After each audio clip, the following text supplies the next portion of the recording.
Hey guys, this week on our show, we don't really have a question. No question. We have an interview with Adam Bloom, but as you can see, if you're watching on YouTube, things are a little bit different this week. We are on location. We are at a camp this week, and so segments are going to be in different places where it's all going to be outdoor. So that's what's going to be coming ahead. If it's Christian, we're talking about it. This is the Mike Charleston Show. All right. Well, welcome to the Mike Charleston Show. Thank you for watching on the podcast and all that. If you're watching on YouTube, you will notice that we are somewhere different. We're not in the studio, and you could probably hear all the background noise. And in fact, we are at the Ohio Fellowship Camp, and in Ohio, the Ohio Fellowship Camp. Yep. And we're at your sons-in-law's house, basically. Yep, this is where we're at my son-in-law's, the Shocks. So this is their farm. Right. We're actually borrowing my son-in-law and daughter Rebecca's deck. So right. Yeah. So excuse the background noise. We got the birds and the wind, and so excuse that. The scenery's nice. Well, yeah, it is. It's beautiful. But so this, before we get started, I do want to shout out to Matthew Byler. Yeah, we met him last night. With Matt last night. He listens to the show, and so shout out to Matthew and to Elmer. We met Elmer again. So, yes. but anyway, this weekend they had about 400 people. I'm guessing. Yeah, it's supposed to be about 400, and I think it looked that way. So yeah, I've already had my chance to preach. I got up there and preached, and I won't ask you how good it was. But anyway, then this morning we had Adam Bloom preach, and in fact, Adam, who I'm staying with, we've stayed with his house. This is probably our 4th year up here, and so Adam works over at like a homeless shelter over here in Akron, Ohio.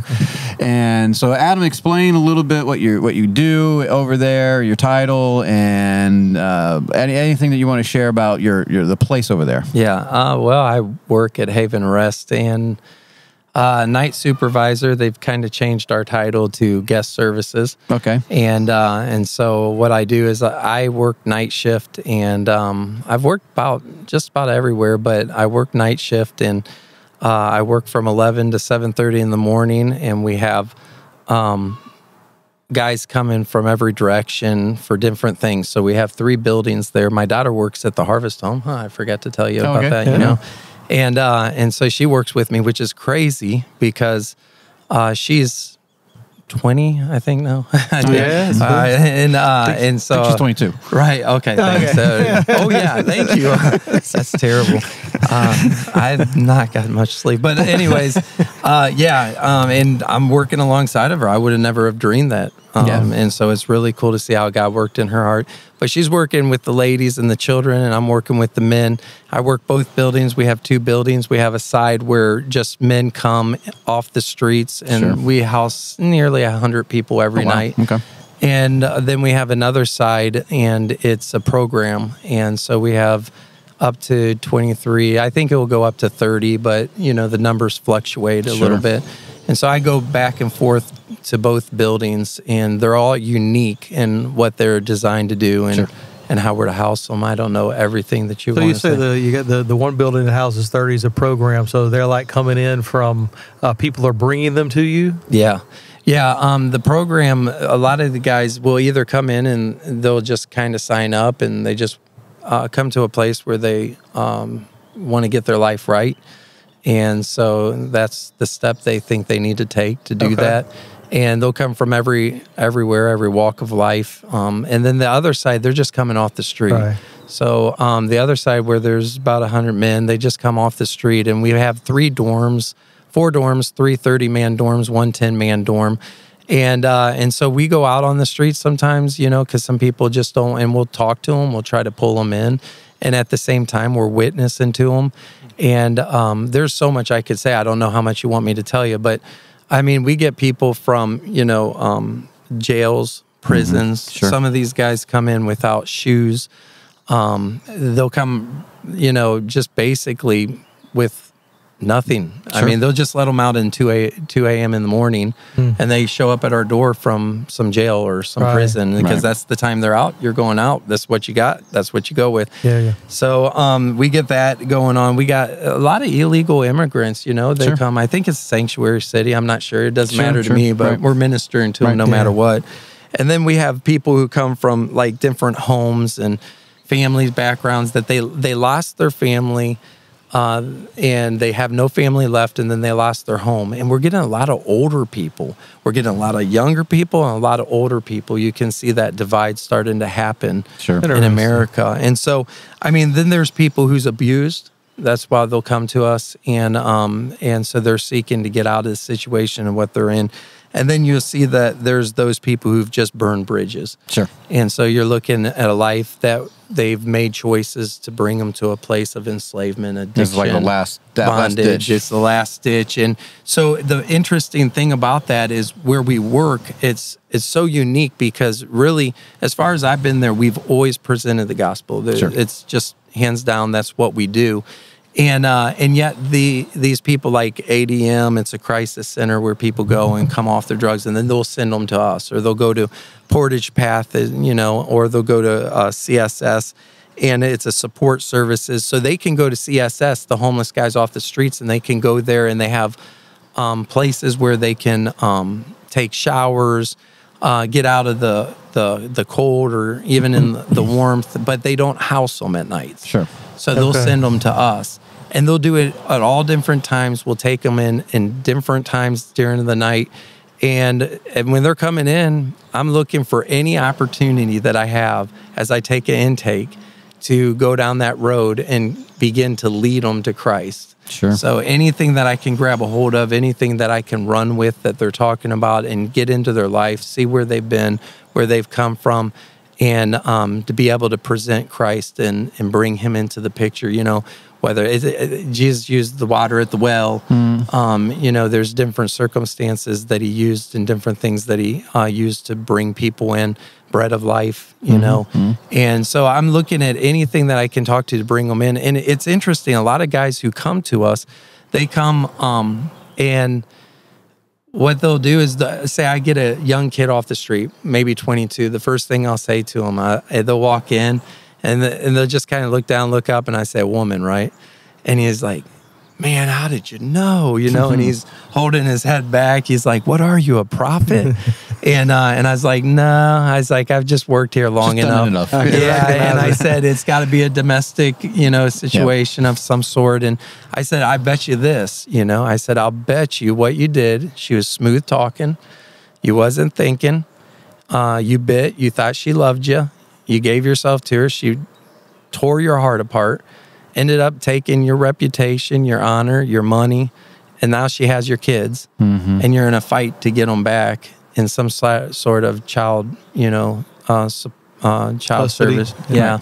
And he's just like, and I was like, dude, I said, you know where I get that? Proverbs. Yeah. And it opens it up, stuff like that, bam. And then he's just open. He's talking about it, man. You know exactly. And I said, man, it'll crush your heart. But I said, you know, when you start taking those steps and you walk away from what you know is right and true, and I said, it's the road that you go down. And so they're really open. And I almost, I mean, every night I'm witnessing someone and without incident giving them the gospel. And very rarely do I have, you know, arguments. They're just open when they come in at that point.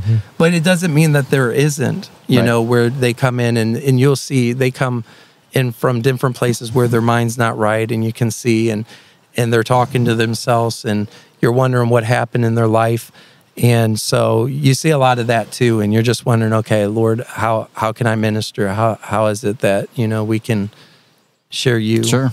Well, what are some of the misconceptions? So people that might be interested in, like, hey, I don't know how to get involved in a mission or shelter, which I think the difference between a shelter and a mission might be they stay overnight, whereas a mission might help them throughout the day and then they send them out. But I don't know actually the technical difference. But we worked at a mission in New Orleans at one point, and it's hard. It's hard work. You got a lot of people down on their luck, but it's a lot of people don't know what to think. You know, they pull up on the side of the road and there's people panhandling. Do I give them money? Do I not give them money? You know, do we send them to a shelter? Is it a secular shelter? Is it a Christian shelter?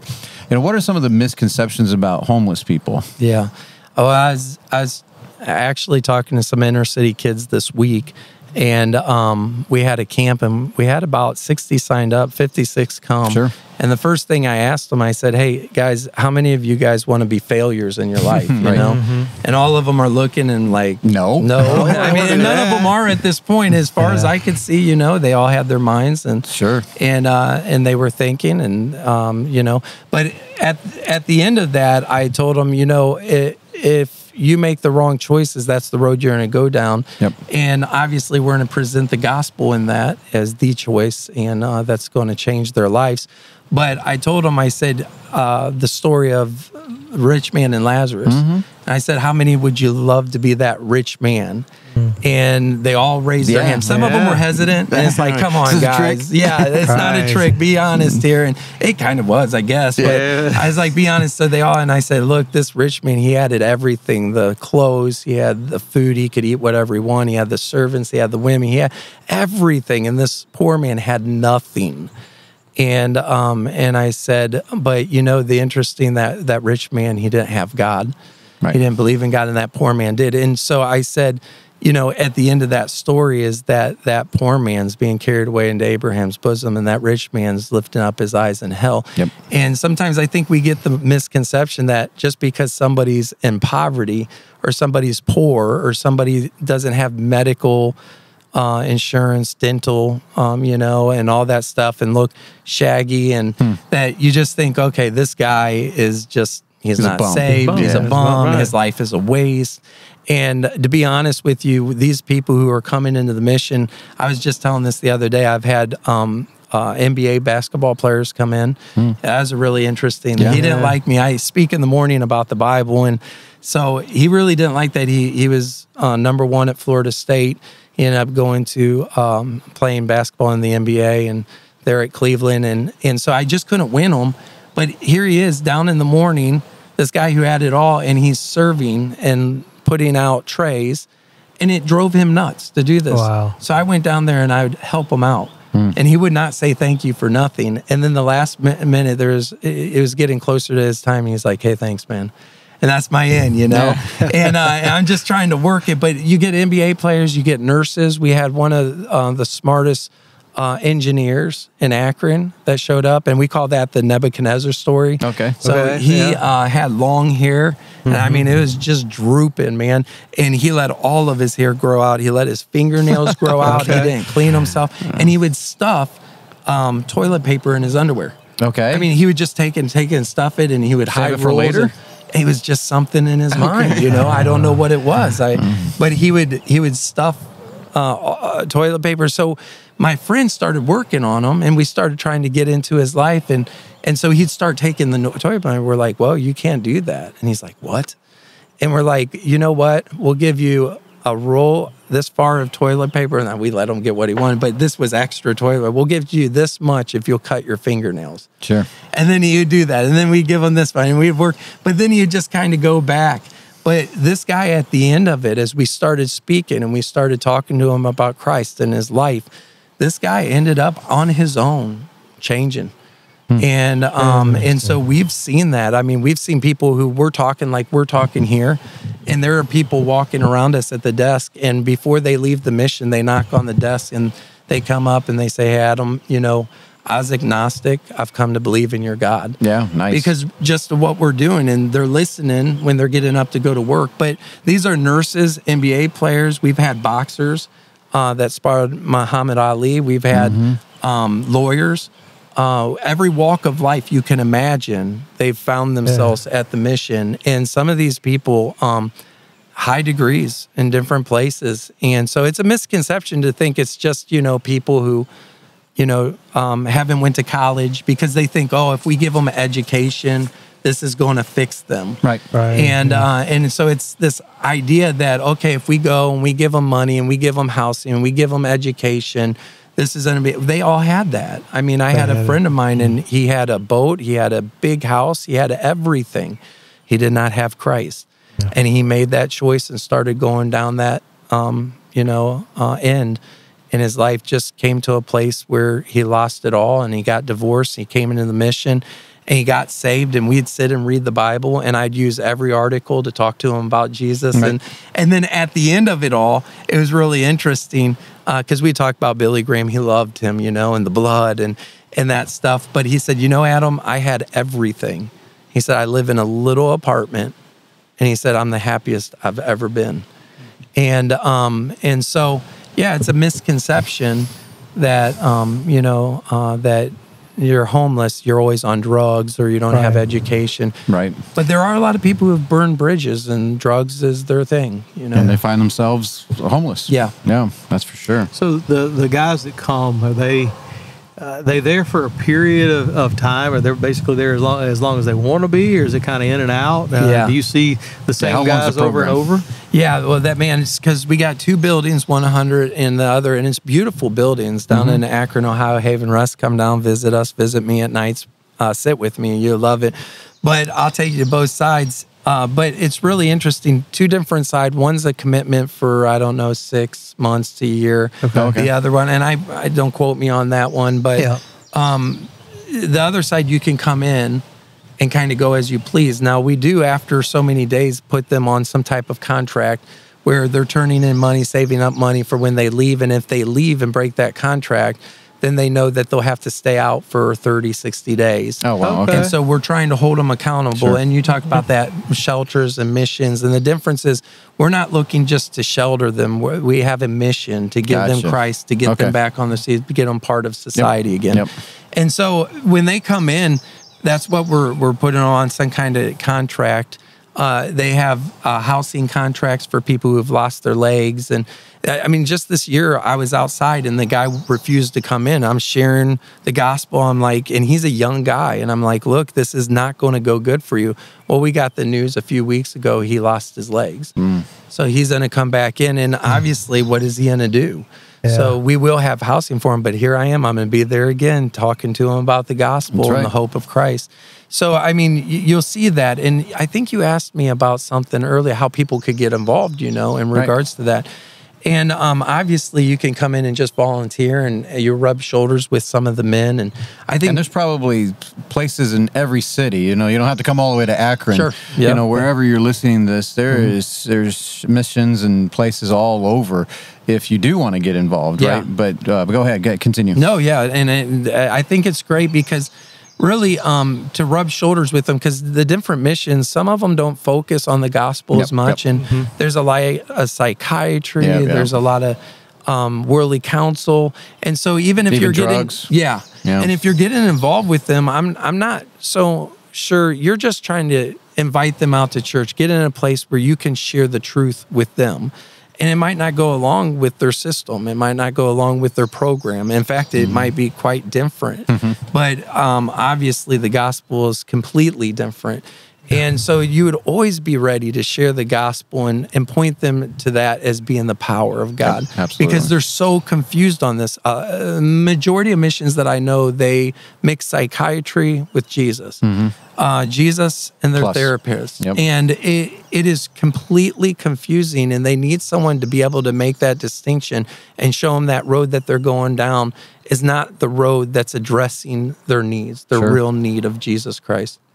Yeah. I'm curious. I know we've had circumstances before where there's been somebody that we would come across. The one I'm thinking of right now is one of my a young lady my wife was sharing the gospel with, and she was out on her luck. She had no place to live. She was in and out of a motel situation, and we try to help her out, and we pay a night or two, and it's like, okay, we got to get you somewhere, get you something that can be more stable to move you forward, and we were able to do that, but it wasn't easy. So my question is what do you look for in a mission? I know obviously the one that you're at, that's easy for, but if you're somewhere else and you're trying to help somebody, what do you look for? What is there questions you could ask the owner or the owners, the people working? Guys. Is there? How would you tell? You mean the mission themselves, to see how they can be involved in that and bring them in? I think really it comes down to, and I might have misread the question, but I think it comes down to the willingness of that individual's heart to come in. because some guys you can just try and they Sure. will not.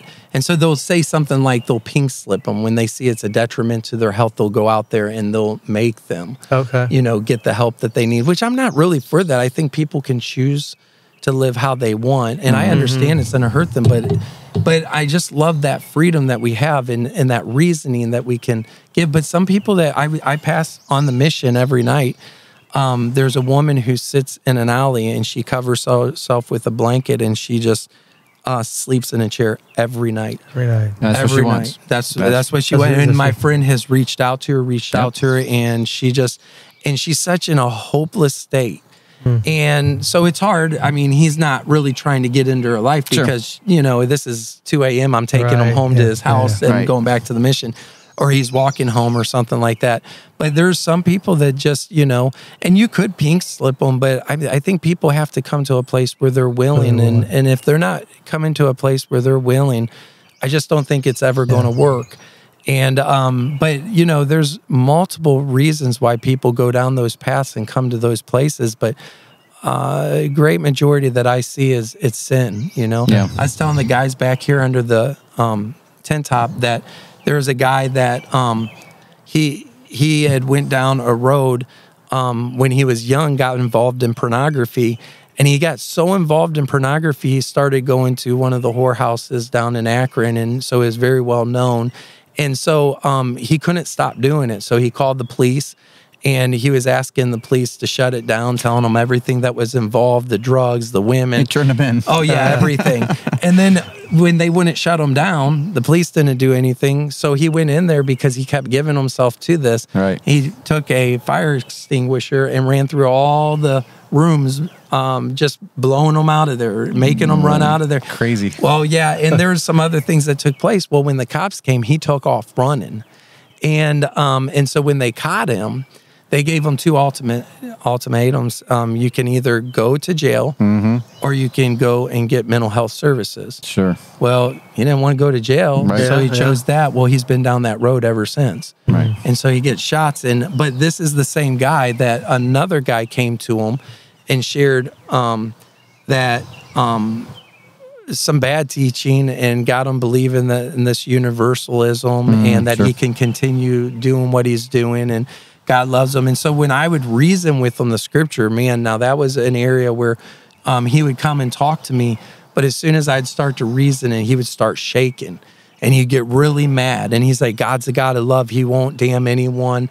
I mean, he's not going to send anyone to hell and that stuff. And it was always a confrontation. He wouldn't let you anywhere in of the sin that he was doing and committing and the fact that what that meant, what that looked like, and the price that was paid, for that. And if people don't come in. And so there's just different things. And to this day, he don't accept that. Sure. I mean, if he's seen this podcast, he would know. And he'd be like, don't tell too much, Adam. Well, I was thinking, so you would think, oh, well, we're ministering to homeless people. They're down on their luck. They're easy to minister to because they have nowhere else to go. But in fact, they're actually pretty hard to minister. It's very difficult. It's hard to reach them. Why do you think that? Is it just because they're hard-hearted, because sin has brought them down so low that even rock bottom isn't getting their attention? I mean, some people actually change and repent and believe and all that good stuff, but it's hard. Yeah, and I'm just I'm speaking freely. Some people could just. For me, in some sense, it's really easy. Okay. In some sense, but I mean, when you look at people in Congress, that's hard. Because they have everything together. Yeah, supposedly, they think right? they have everything, and then their mind is just lost. And some of the policy, with things that they're doing, is just crazy. Right. And you'll get guys that come to a mission with much more sense. So when you minister to them, I mean, they love it. They enjoy it. Now, the problem with it is they get so mixed up teaching. Right. So when it comes to, you calling them on their sin, what do you think? Anyone's perfect? Or, and they've learned these concepts to take all responsibility away from their sin. Is that because so many people minister to them, Yes. and you get Catholics. They're theologians, man. Right, they are. I mean, they are. And now they'll talk about the Lord, they'll love the Lord, but they'll stay in their drugs. Yeah. But they'll talk about Jesus in the same breath. Sure. And now on the opposite side, you got the rich, and even people in the church. I find it harder. I love it when speaking to these guys. I mean, Sure. they're just open, they're receptive. I mean, for the most part. But we have seen, I mean, an increasing hostility against the gospel. Sure. It's increasing. I think it's the times that we're living in. Okay. And but I've had wonderful conversations with Muslims. I've had wonderful conversations with people from every religion that you can imagine. Yeah. And they're open to it at the point that they come to us. And then in time, you'll see them, they'll get used to it, and they'll get a little bit more harder in their ways and get used to living there.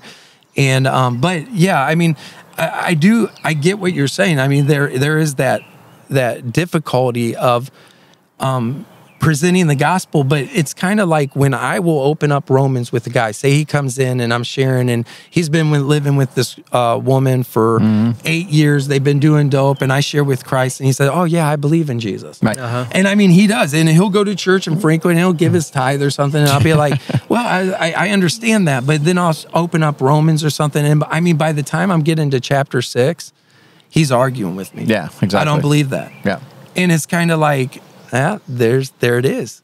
Yeah. You know, and you're beginning to see it. And so I don't take for granted if they're saved or not. I just open it up and share the gospel. Give them the gospel. And watch how they respond to it. And then I know how to minister in regards to that, and what to keep kind of pushing back on and open it up to and showing. Yeah. I think that's very good advice in general. I think for any of us, because until somebody realizes the need that's there. We live in the South. I'm in Mississippi. Mike's in Louisiana. We go the idea of the Bible Belt. Everybody has a church that they go to. Everyone feels good, or have a family member that they're going to say they went to this church or whatever, and they're all thinking, they're good. But until you actually examine the heart and be able to say, okay, let's talk about what's going to happen when today you're going to go before God, and He's going to say, why should I let you in? What's the answer you're going to give Him? And then you start to break down. It does. It's not the answer is not there. They don't know what it is, or it's definitely not the right one. So, till you can get to understanding what the heart is and what the real motivation is, it's more like, I just don't want to talk to you. No, and the more down on your luck, quote unquote down on your luck, God gets your attention in those moments. He does. Hopefully, you're like, why am I here? What am I doing? And you could come up with some weird beliefs. I mean, our kid just came back from RMO, and there's a lot of homeless in that area, but drugs are a big problem over there, and they just come up with weird ideas. But honestly, if you have someone who's willing to go to the program, and wanting to clean up their life, they're open. They are extremely open. They're open to anything. That's kind of the problem, But if you can give them the gospel, they this is something to try. So if you're interested, go find a mission, and practice.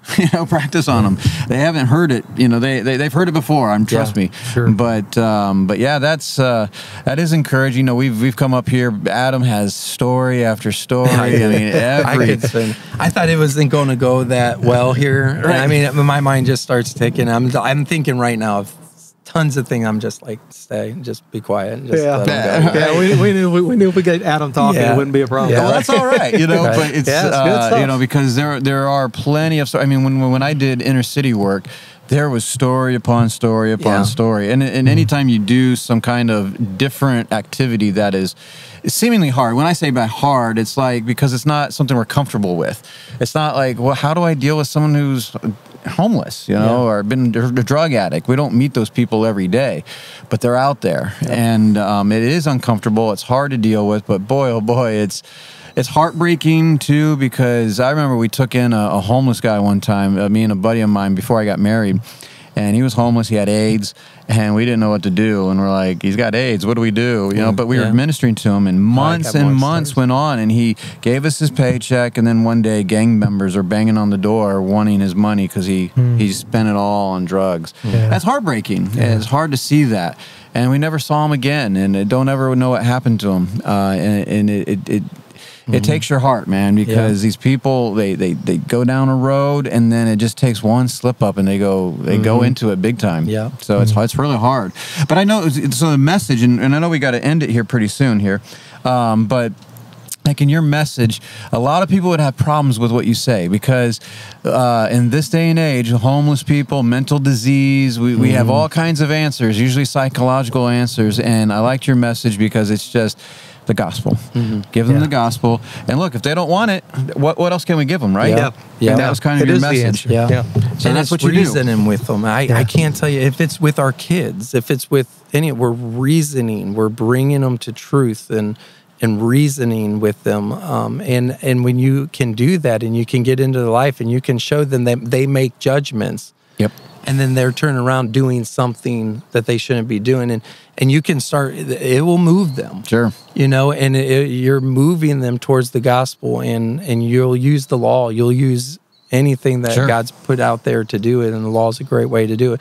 But I was even thinking what you was saying, I told, there's so much, but I told one of the guys at the mission that on the other side, I say, hey, when they come and intern with us, I said, that's really a great time one-on-one that they begin to see it as I start ministering to these guys.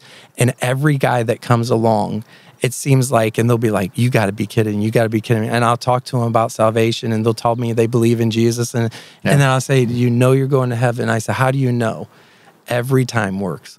Yeah. Almost everyone. And then just working that work that doesn't work and showing them that is an interesting thing. But yeah, I mean, they've heard it. I think the churches have confused it. So really, I think few are preaching it, believe it or not. Right. And No, it's definitely going towards more psychology and self-help and Jesus plus. Yeah. It's not just good enough to preach Jesus anymore. Yeah. But this is Adam Bloom. He spoke at the Ohio Fellowship.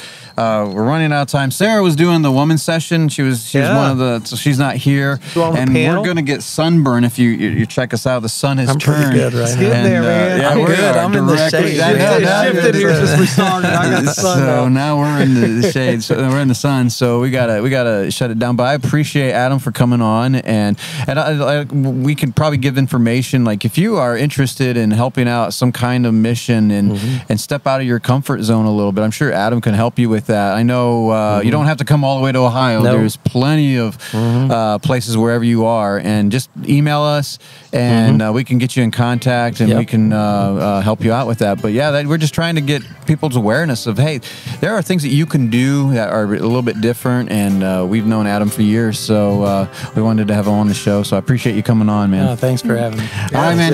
Yeah.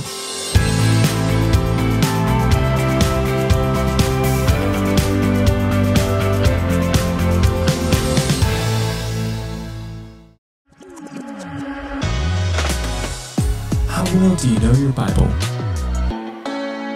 All right, babe. We are in our next book, and as my youth pastor said, that he used to always say, dude, and we're like, dude, why do you always say dude? And he's like, because it's in the Bible. And we're like, really? Where is dude in the Bible? And he's like, Deuteronomy, dude. Yeah. So that's the book we're covering today, is Deuteronomy. Now, this book is a very interesting book. It's one of those that people probably just bypass. Like, once again, we were talking about, you get to Exodus, Leviticus, and you're moving hard, and you're like, okay, I got this. And then Numbers and Leviticus, you kind of slow down. By the time you get to Deuteronomy, you're just like, dude, I'm done. Yeah, well, and it does have like a lot of reference back to the law, and we feel like we already covered the law. Right. So we're good. Well, that's in fact what Deuteronomy means, right? Right. Second law. Second law, yeah. And that's a Greek word, deuteromos or something like that, deuteronomos or something like that, and which means the second law.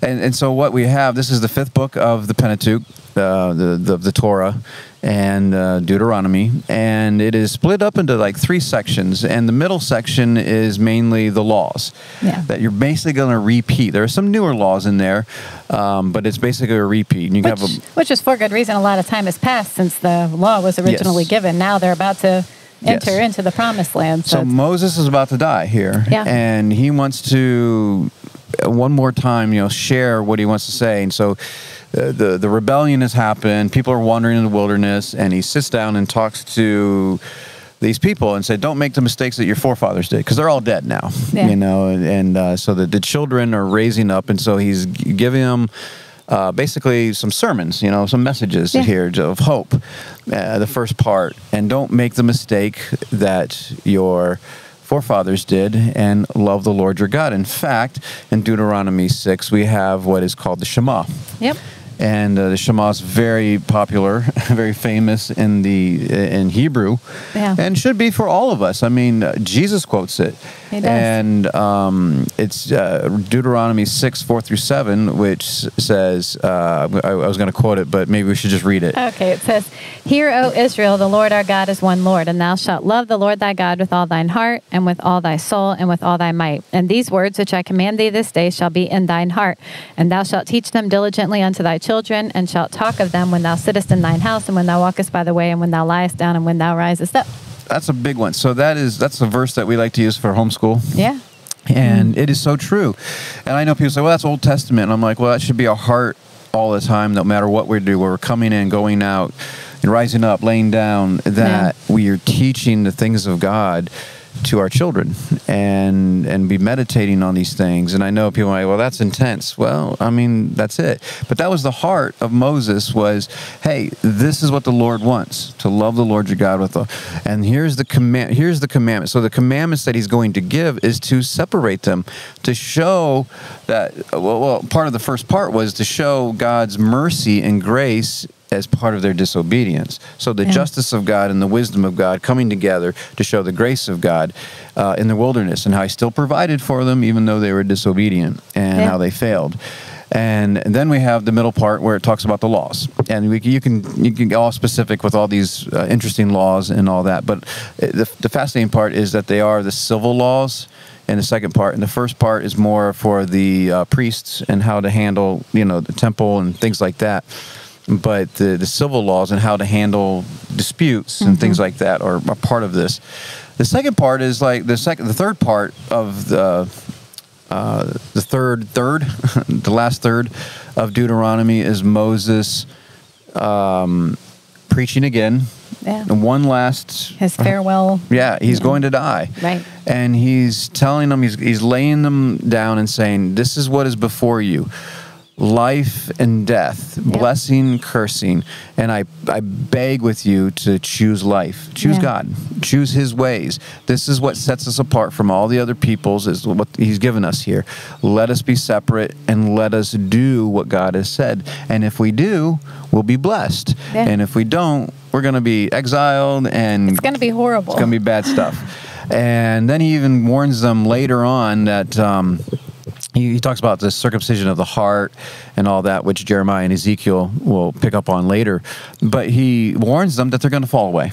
Yeah. They are going to fall away. But like in times past, God's grace is good and all that. So Deuteronomy, there's a lot of passages that are quoted in the New Testament. Yeah. So this is one of those black horse books that you don't think about, that is quoted a good bit, that is very important. Yeah. Well, and I like in Deuteronomy 18, we even have a prophecy of Jesus. Okay. What's that? It says, the Lord thy God will raise up unto thee a prophet from the midst of thee of thy brethren, like unto me. Unto him ye shall hearken. That prophet's capitalized, and I think that's Jesus. Yeah. He's pointing all to the Jesus, way. that he's going to be the Redeemer. Because this is the problem, and I think we know that in the future here. Yeah. But we have a heart problem, and no matter as much as Israel is trying hard to keep the law, in which the law is there for to show us that we can't do this, and that God's grace is going to send a Redeemer to for once and for all take care of that sin issue. And that is a good deal for us.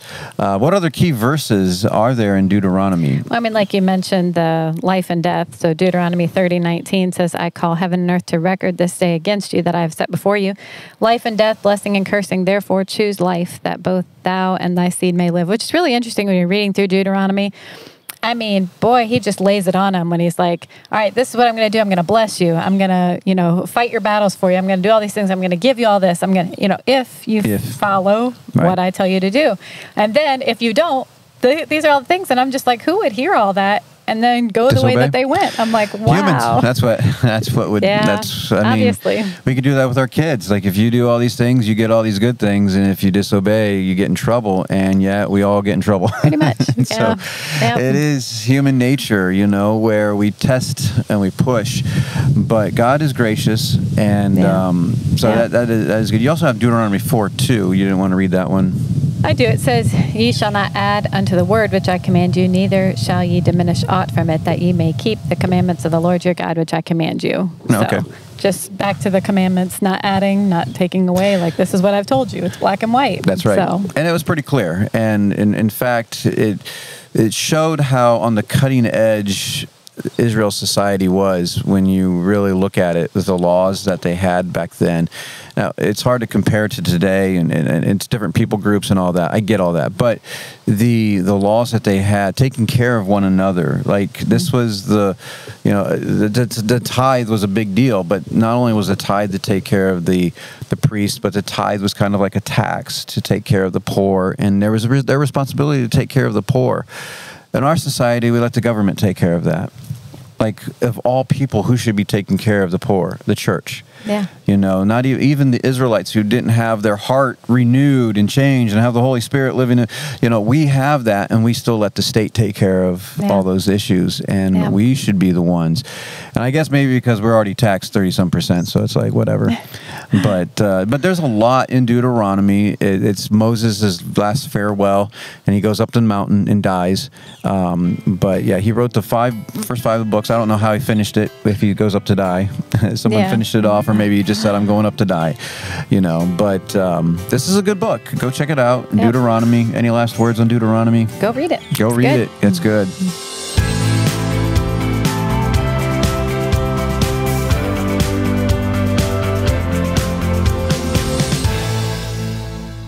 Music with Sarah. What song do you like?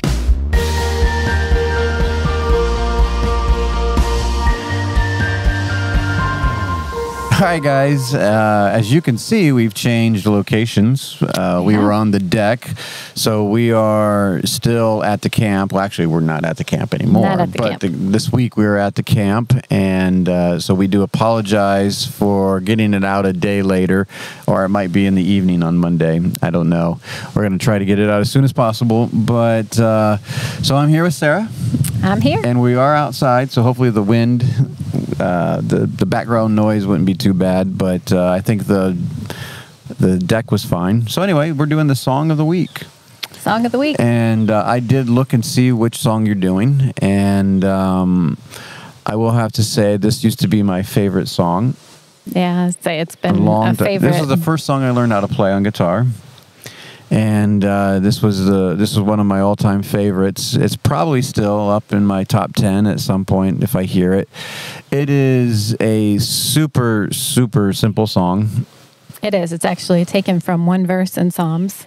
Okay. Psalm 99, verse 5, and basically all the words of the song are in that verse. That's it. It's a repeat song, so guy sing, girl sings, guy sing, girl sings, guy sing, girl sing. We sing together, sing the chorus, and it is very repetitive. It is. I will warn you there, but well, why don't we just go with the reason why you like it first before I say why I liked it? Should I maybe say the title?